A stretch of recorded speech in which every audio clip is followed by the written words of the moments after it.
Chingizxon Damollam. Chingizxon Damollam 1906-yili Bugurning Yangisor yezisida Molla Hoshir Damolla Hoji ismli dinniy zotning oilasida dunyoga kelgan. Uning asli ismi Abdulaziz bo'lsa-mu, xalq orasida Chingizxon Damollam degan nom bilan mashhur bo'lgan. Chingizxon Damollam 20-asrning oldingi 20da yashagan. Vatansuvar, ma'rifatparvar, jahon ko'rib, ko'zi ochilgan o'qimishliq zotlarimizdan biridir. Abdulaziz Chingizxon Damollam dastlabki dinniy ma'lumotini dadasidan olgan. Keyin Bugur va Kuchalarda o'qigan. Qashqar xonlik madrasasida bir mezgil turgan. Keyin yo'qirlab o'qish istigida dadasidan ruxsat so'rab 1925-yili Hindistonga berib, Deoband madrasasida 1,5 yil ilm tahsil qilgan.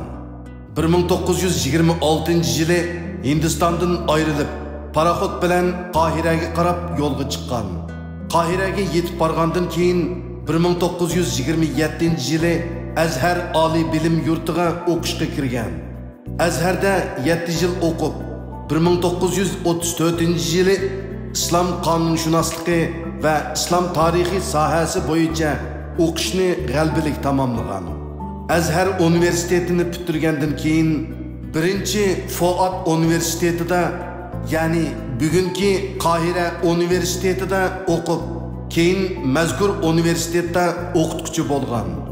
6 shahar Turkiy ilmiy nahvi va sarf nomli kitob uning tunji qitim yozgan ilmiy asari bo'lib, avtor bu asarni 1934-yili o'qish bitiribla yozishni boshlab, 1935-yili Qashqar shahrida nashr qildirgan.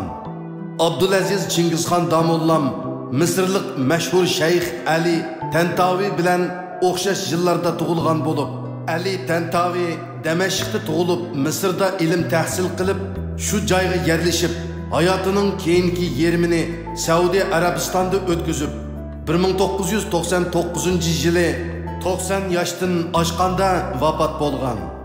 Bu shayx o'z tafsirida ayni yillardagi o'zining qurdishi bo'lgan Abdulaziz Chingizxon haqida to'xtalib, u to'g'riliq mundaq degan: "O ajam bo'lishiga qaramay, o'z tiliga yot bo'lgan bir tilda, ya'ni arab tilida, nihoyat ravon talaffuzda so'zlayolganning ustiga ilmi cho'nqur, nazar doirasi keng kishi edi. Tilidan ilm to'kilatdi. Atrofini go'zal axloq va yaxshi ish izlar bilan nurlantiratdi.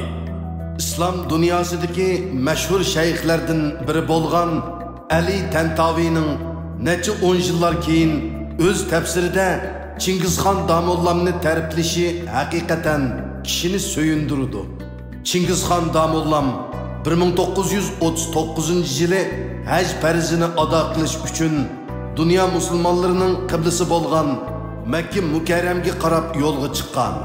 Chingizxon Damollam haj safari jarayonida Uyg'ur harfi nomli asrini yozgan bo'lib, bu asar Mas'ud Sabri rahbarligidagi Birlashma hukumat davrida ma'rif programmasiga kirgizilgan. Chingizxon Damollam Saudiya Arabistonda general Mahmud Muhiti bilan ko'rishib, yaqin suhbatlarda bo'lgan. Ondan uning bilan birga Yaponiyaga borgan. Yaponiya hukumati alayida maqsad bilan general Mahmud Muhiti va Chingizxon Damollamni Beijingga o'rinlashtirgan. General Mahmud Muhiti 1944-yili Beijingda vafot bo'lgan. Keyin Chingizxon Damollam Nanjing universitetiga o'qishga kirgan. Chingizxon Damollam Urumchidagi yillarida yana o'lkalik madaniy oqartish uyushmasining raisi bo'lgan.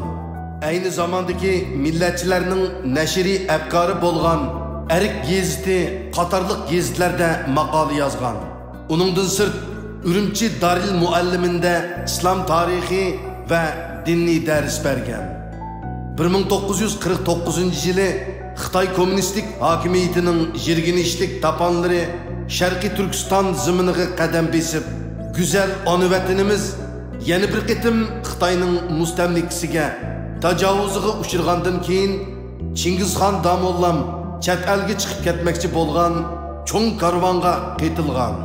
Bu karvon orasida Aysa Yusuf Olibtekin va Muhammad Amin Bug'ra qatorliq mashhur kishilarmi bor edi.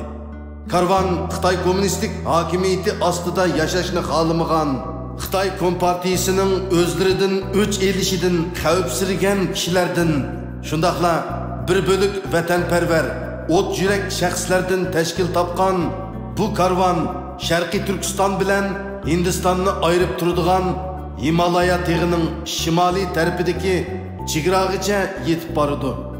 Karvondagilarning hammasining istiki tezdan chegaradan o'tib, qonxo'r Xitoyning ziyonkashlik qilish xavfidan bir minut bo'lsa-mu baldur qutulish edi. Bu tariqada karvondagilar bilan chegara qo'g'duvchilar orasida to'qinish yuz berdi va bir bo'lik kishi tutqun qilinadi. Bulardan bir qismi chegaradan o'tib ketgan bo'lsa-mu, Chingizxon Damollam qatorliq bir qism kishilar o'talmay Ko'kartdan keyniga qaytib ketdi. Natijada Chingizxon Damollam 1950-yili qo'lga elinadi. 1952-yili 2-oyning 25-kuni xalq dushmani degan tuhmat bilan o'lim jazosiga hukm qilingan va Mas'ud Apandi, Qurbon Qoday qatorliq inqilobchi adiblar bilan bir qatorda qatl qilinadi. Chingizxon Damollam qisqagina hayotida qon ter sarf qilib, Sharqiy Turkiston Osiyoning qalbi, Tig' Turkani, Farscha, Go'zal Sharqiy Turkiston, Erkin Sharqiy Turkiston, Ulug' Sharqiy Turkiston, Türkçe tajvid, Uyg'ur tilining morfologiyasi, Uyg'ur tilining sintaksis qoidasi, Sharqiy Turkistonda Islomiyat, Türk adabiyot tarixi, Sharqiy Turkiston al-Xolida qatorliq 13 parcha kitob yozgan bo'lib, bulardan Sharqiy Turkiston Osiyoning qalbi, Savtul Vijdon, ya'ni vijdon ovozi, Uyg'ur sintaksisi va Tig' Turkani qatorliq 4 parcha kitobilar nashr qilingan. Qolgan kitoblari nashr qilinish fursatiga erishalmasdan yo'qolib ketgan.